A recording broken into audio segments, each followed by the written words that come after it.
na nagipagdikdikan din ng Hapon. Dito inilabas ni Mr. Ito ang naging susi sa tagumpay. Napansin niya na unang-una ay tila hindi nagpapakwala ng suntok sa mukha itong si Uguni. Pero ang tunay na plano pala, wasakin ang katawan ni Tapales. Sa kabila ng mga sabi-sabi na mahirap patamaan si Tapales sa body shots, pinatunayan ni Uguni na mali ang mga ito. Ayon sa ulat, dahil sa tindi ng mga patama ni Uguni sa sikmura at tagiliran, muntikan o manong itapik na Tapales ang kanyang kamay sa lona. Isang senyales na tila magiging gapang buhay naman ang pambato ng Pilipinas dahil sa sobrang sakit ng kanyang ininda sa katawan. Hindi naman iwasang ikumpara ni Mr. Masayuki Ito ang performance ni Tapales ngayon kumpara nung hinarap nito ang monster na si Naoya Inoue.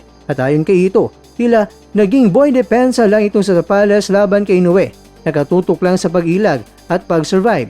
Ngunit sa laban kay Uguni, napilitan itong makipagsabayan sa isang totoong bakbakan. Isang nakakatuwang revelasyon naman ang binanggit ni Mr. Ito.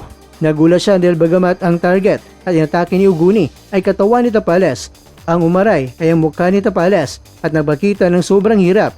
Tila ba ang sakit na nararamdaman sa katawan ay rumistro kaagad sa bawat ugat sa mukha ng Pinoy fighter dahil pala yun sa headbutt.